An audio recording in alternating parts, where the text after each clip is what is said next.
제2장.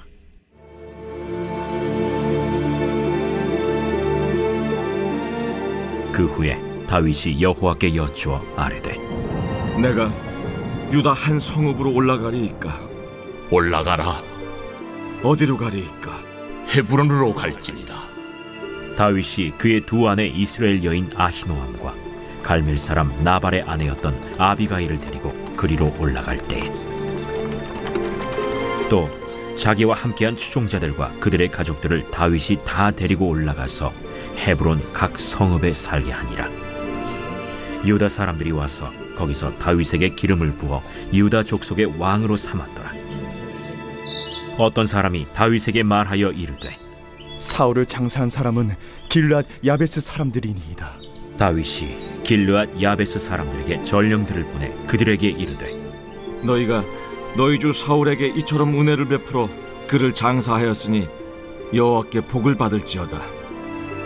너희가 이 일을 하였으니 이제 여호와께서 은혜와 진리로 너희에게 베푸시기를 원하고 나도 이 선한 일을 너희에게 갚으리니 이제 너희는 손을 강하게 하고 담대히 할지어다. 너희 주 사울이 죽었고 또 유다 족속이 내게 기름을 부어 그들의 왕으로 삼았음이니라. 사울의 군사령관 넬의 아들 아브넬이 이미 사울의 아들 이스보셋을 데리고 마하나임으로 건너가 길르앗과 아술과 이스라엘과 에브라임과 베냐민과 온 이스라엘의 왕으로 삼았더라. 사울의 아들 이스보셋이 이스라엘 왕이 될 때에 나이가 40세이며 2해 동안 왕위에 있으니라. 유다 족속은 다윗을 따르니 다윗이 헤브론에서 유다 족속의 왕이 된 날수는 7년 6개월이더라. 넬의 아들 아브넬과 사울의 아들 이스보셋의 신복들은 마하나임에서 나와 기브온에 이르고 스루야의 아들 요압과 다윗의 신복들도 나와 기브온 못가에서 그들을 만나 함께 앉으니 이는 못 이쪽이요 그는 못 저쪽이라. 아브넬이 요압에게 이르되, 원하건대 청년들에게 일어나서 우리 앞에서 겨루게 하자. 일어나게 하자. 하매 그들이 일어나 그 수대로 나아가니 베냐민과 사울의 아들 이스보셋의 편에 12명이요 다윗의 신복 중에 12명이라. 각기 상대방의 머리를 잡고 칼로 상대방의 옆구리를 찌르매 일제히 쓰러진지라. 그러므로 그곳을 헬갓 핫수림이라 일컬었으며 기브온에 있더라. 그날에 싸움이 심히 맹렬하더니 아브넬과 이스라엘 사람들이 다윗의 신복들 앞에서 패하니라. 그곳에 스루야의 세 아들 요압과 아비새와 아사헬이 있었는데 아사헬의 발은 들노루같이 빠르더라. 아사헬이 아브넬을 쫓아 달려가되 좌우로 치우치지 않고 아브넬의 뒤를 쫓으니 아브넬이 뒤를 돌아보며 이르되, 아사헬아, 너냐? 나로라. 너는 왼쪽으로나 오른쪽으로 나가서 청년 하나를 붙잡아 그의 분복을 빼앗으라. 하되 아사헬이 그렇게 하기를 원하지 않고 그의 뒤를 쫓으매 아브넬이 다시 아사헬에게 이르되, 너는 나 쫓기를 그치라. 내가 너를 쳐서 땅에 엎드러지게 할 까닭이 무엇이냐? 그렇게 하면 내가 어떻게 네 형 요압을 대변하겠느냐? 하되 그가 물러가기를 거절하매 아브넬이 창 뒤끝으로 그의 배를 찌르니 창이 그의 등을 꿰뚫고 나간지라. 곧 그곳에 엎드러져 죽음에 아사헬이 엎드러져 죽은 곳에 이르는 자마다 머물러 섰더라. 요압과 아비새가 아브넬의 뒤를 쫓아 기브온 거친 땅의 길가 기아 맞은 쪽 암마산에 이를 때에 해가 지었고 베냐민 족속은 함께 모여 아브넬을 따라 한 무리를 이루고 작은 산 꼭대기에 섰더라. 아브넬이 요압에게 외쳐 이르되, 칼이 영원히 사람을 상하겠느냐? 마침내 참혹한 일이 생길 줄을 알지 못하느냐? 네가 언제 무리에게 그의 형제 쫓기를 그치라 명령하겠느냐? 요압이 이르되, 하나님이 살아계심을 두고 맹세하노니 네가 말하지 아니하였다면 무리가 아침에 각각 다 돌아갔을 것이요 그의 형제를 쫓지 아니하였으리라. 하고 요압이 나팔을 불매 온 무리가 머물러 서고 다시는 이스라엘을 쫓아가지 아니하고 다시는 싸우지도 아니하니라. 아브넬과 그의 부하들이 밤새도록 걸어서 아라바를 지나 요단을 건너 비드론 온 땅을 지나 마하나임에 이르니라.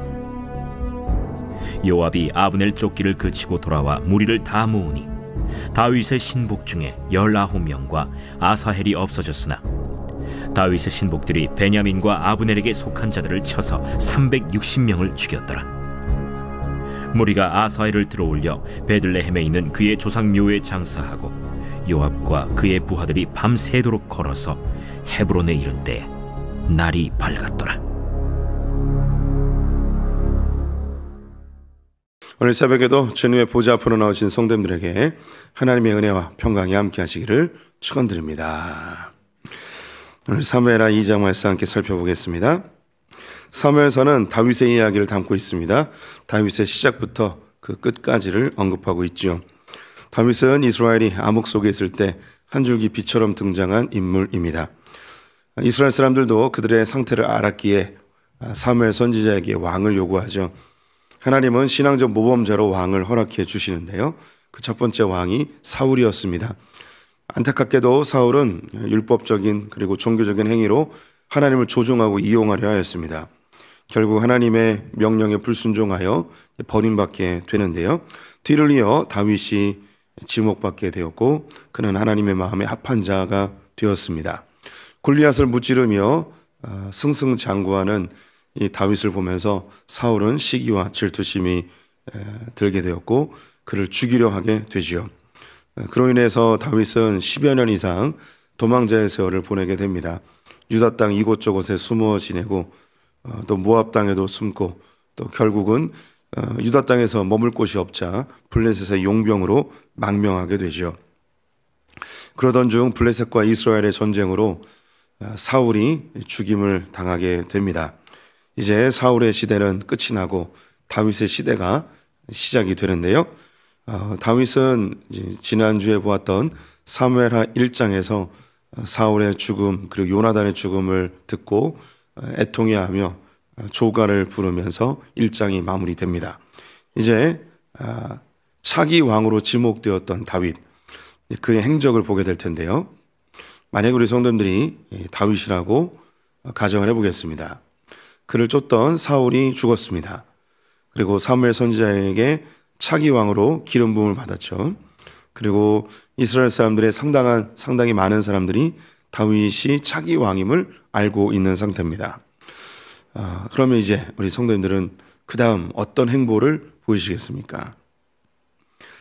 네, 제가 만약에 다윗이었다면 그렇지 내가 다음에 왕이 돼야지 하면서 당시 수도였던 사울의 왕궁으로 기부하러 올라갈 수 있었을 것 같습니다.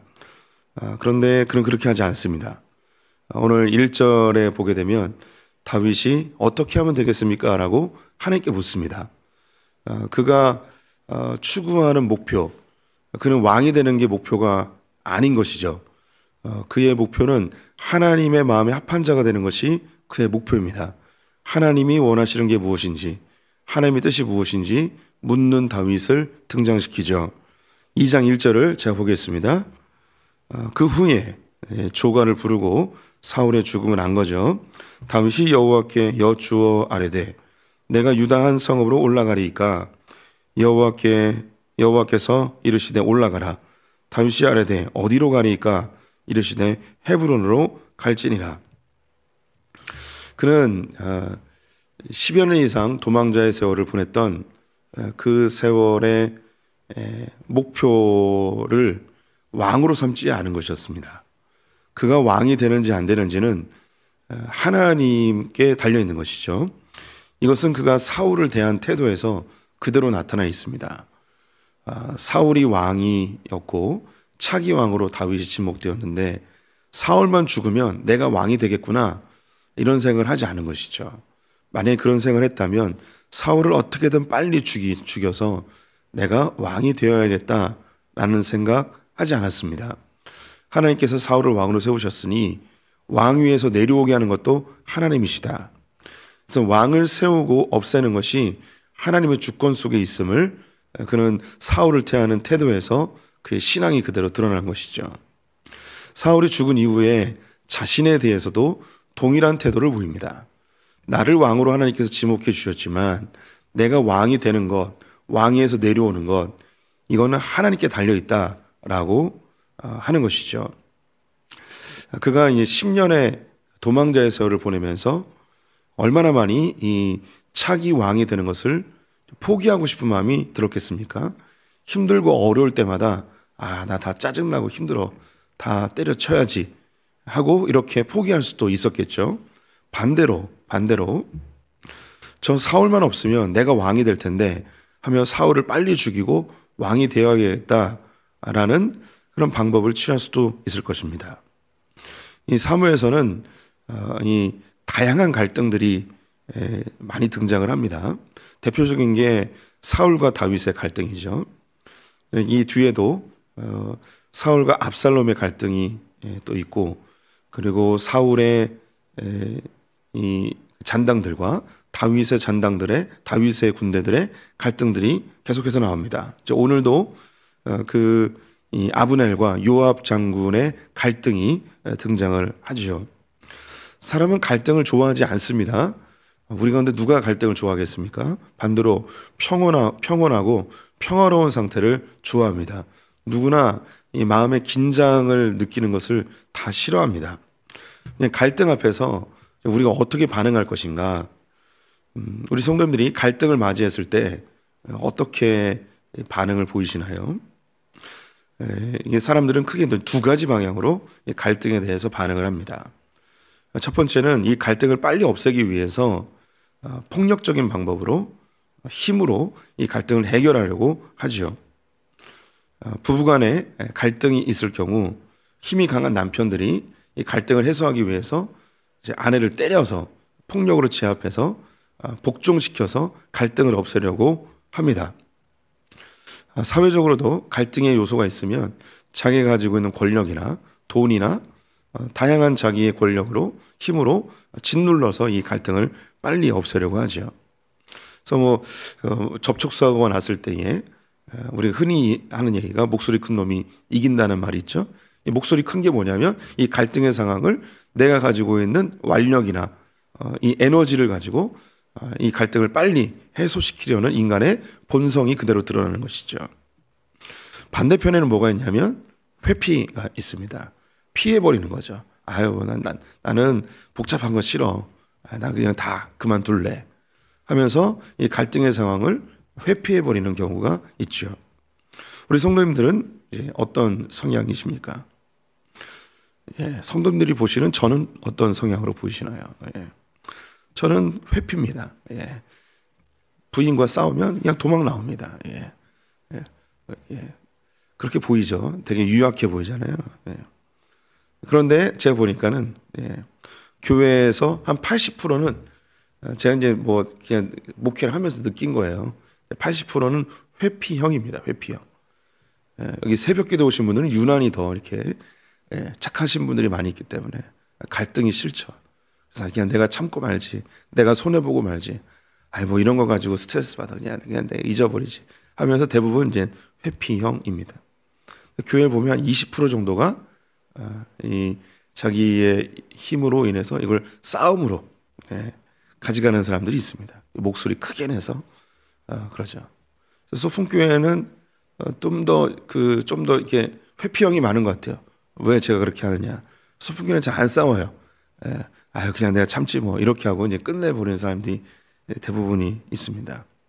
그러면 우리 성도님들이 볼 때 어떤 게 하나님이 원하시는 방법일까요? 다윗의 경우를 다시 한번 가보겠습니다. 그는 10년 이상 도망자의 세월을 보냈습니다.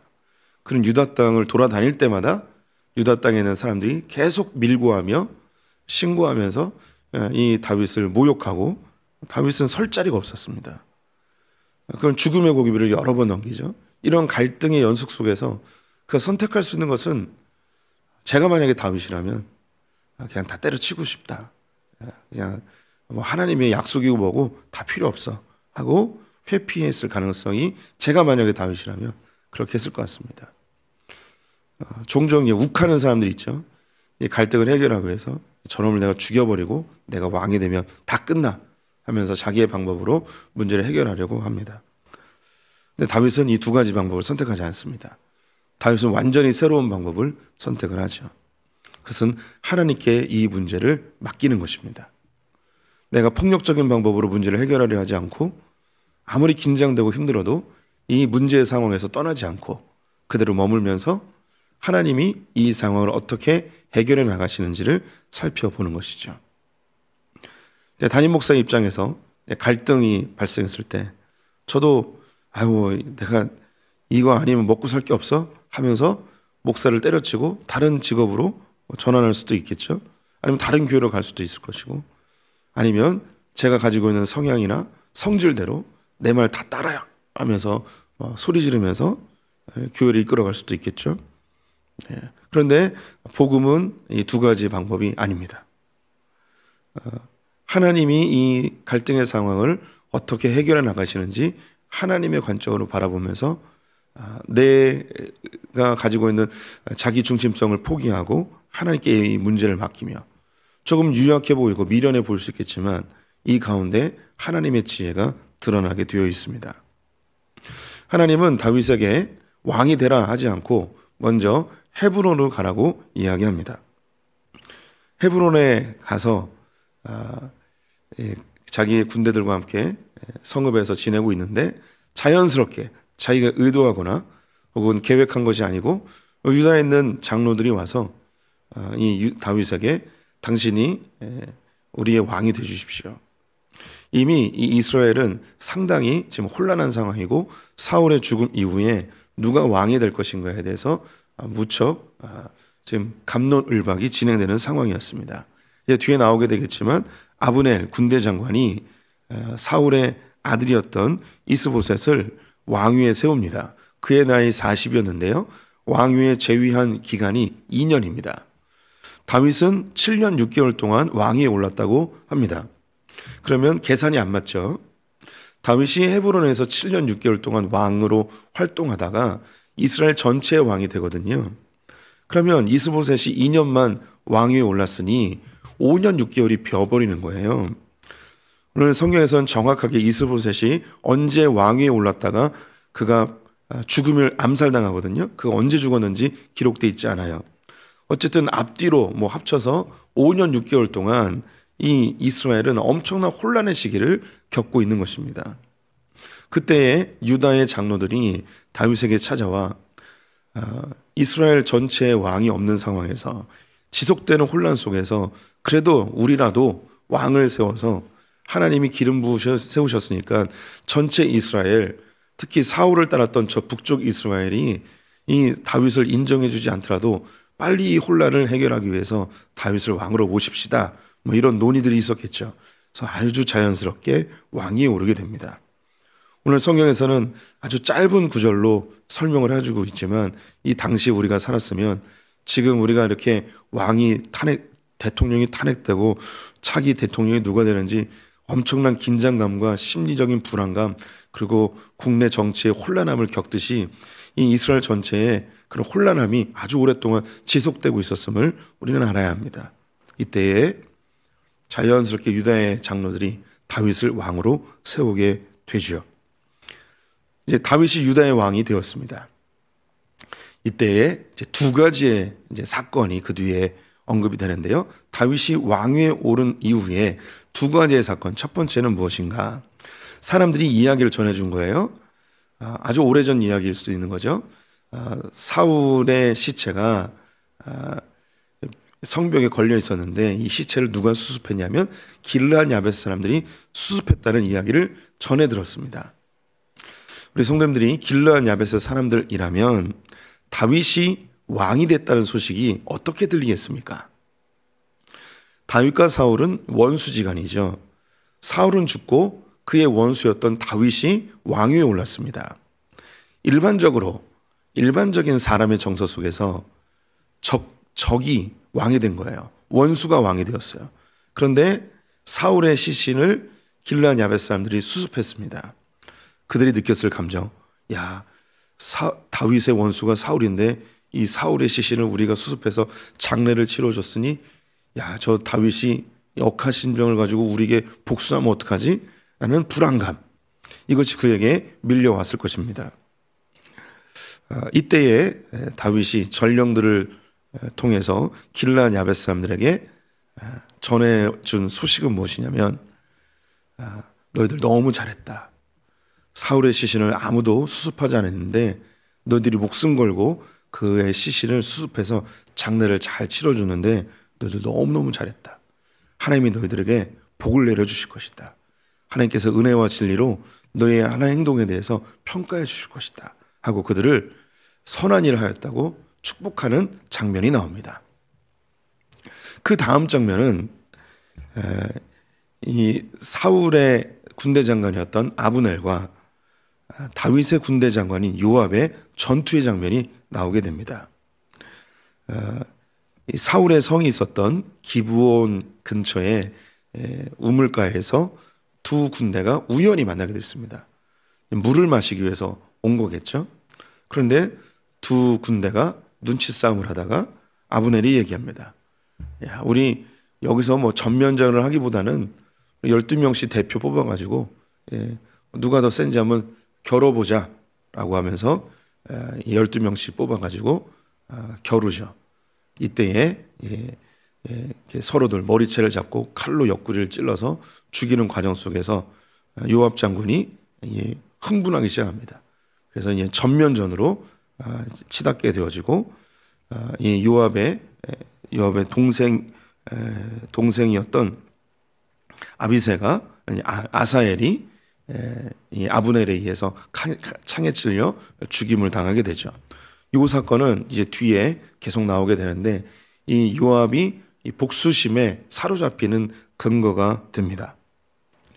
이 두 사건이 무엇을 얘기해 주는가? 지금 이제 다윗이 왕위에 올랐습니다. 새로운 시대가 열려지게 된 것이죠.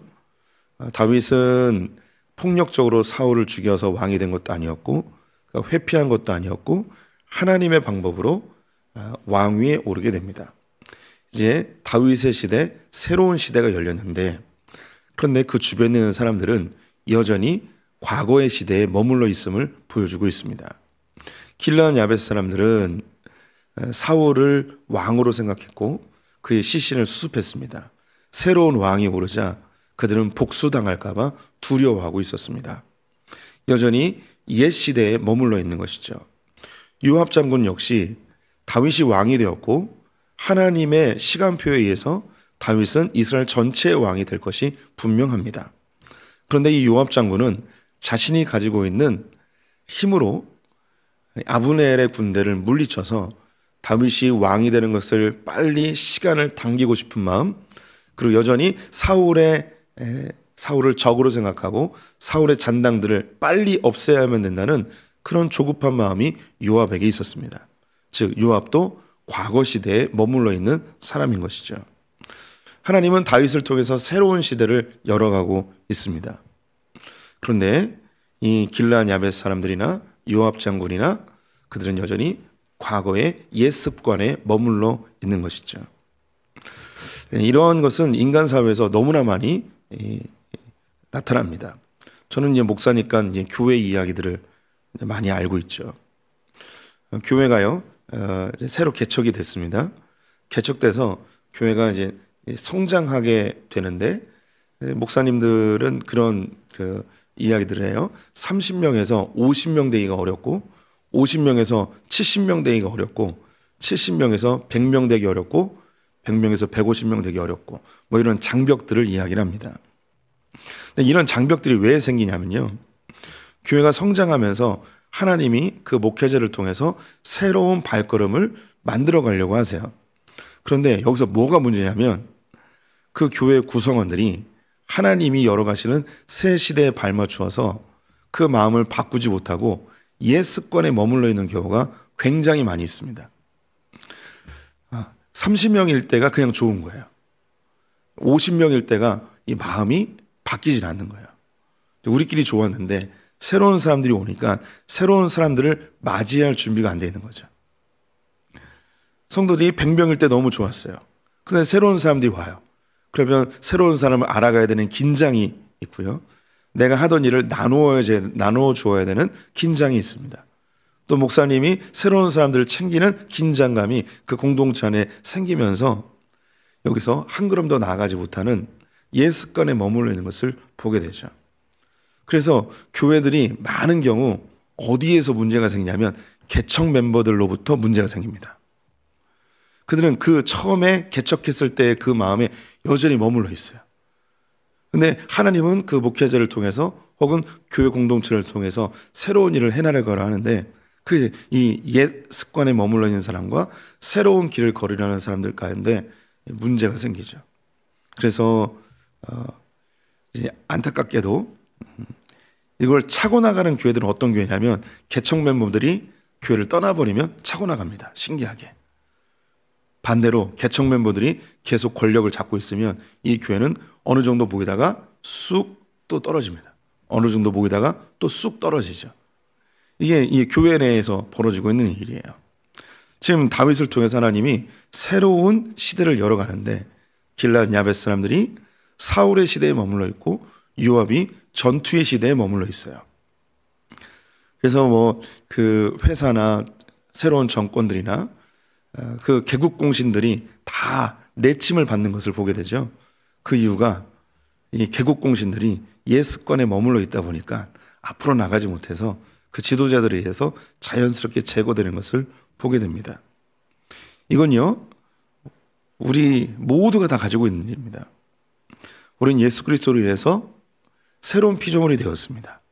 근데 우리는 어디에 머물러 있냐면 우리의 옛 습관에 머물러 있습니다. 갈등으로 다시 돌아가 볼게요. 우리 성도들이 가지고 있는 우리의 본성이 있습니다. 우리의 이 본성은 옛 습관이에요. 갈등이 나타났을 때 우리는 옛 습관으로 반응합니다. 내가 좀 힘이 있고 욱하는 성향이라면 내 힘이나 폭력으로 이 갈등을 해결하려고 합니다. 때로는 이 갈등이 싫어서 그냥 내가 참지 하면서 회피해버립니다. 이게 옛 습관이에요. 근데 우리에게 복음이 들어왔고 새로운 피조물임을 선언하셨습니다. 이제 우리는 완전히 새로운 길로 걸어가야 됩니다. 그 길이 바로 복음의 길이죠.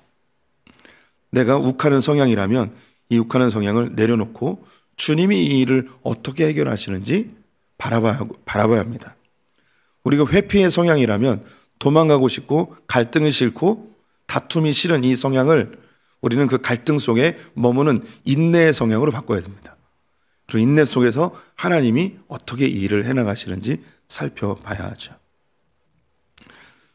예수 그리스도는 우리의 인생에 새로운 길을 여셨습니다. 이것이 복음입니다. 우리의 죄된 속성들, 우리의 옛 습관들을 완전히 버리고 새로운 성품으로 우리를 만들어 가시죠. 우리 성도님들이 좌충우돌하면서 신앙생활 가운데 그 여정을 걸어오셨습니다. 어떤 면에서는 발전한 부분도 분명히 있고요. 새로운 하나님의 나라를 경험하신 분들도 있을 것입니다. 하지만 여전히 우리는 죄된 습관 속에서 옛날에 머물러 있는 분들이 우리 가운데도 있습니다. 제 영역 속에도 있죠. 그래서 우리는 날마다 복음 앞에 새로워지고 옛사람을 죽이고 하나님을 닮기 위해서 우리는 분투해야 될 존재들입니다. 우리 성도님들의 삶의 모든 영역이 복음으로 새로워지고 옛 습관을 버리고 하나님의 나라를 누리시기를 간절히 축원드립니다. 기도하겠습니다. 하나님, 우리는 삶의 이슈들 앞에서 인간된 본성들이 나올 때가 많이 있음을 고백합니다.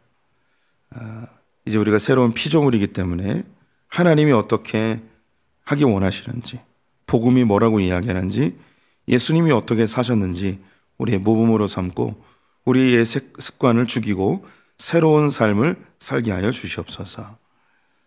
주님께서 우리를 그렇게 만들어 가심을 믿습니다. 또 우리의 옛 자아를 십자가에 못 박고 예수를 믿는 믿음 안에서 사는 자들 되게 하여 주시옵소서. 오늘 하루 주님께 의탁하며 예수님의 이름으로 기도드렸습니다. 아멘.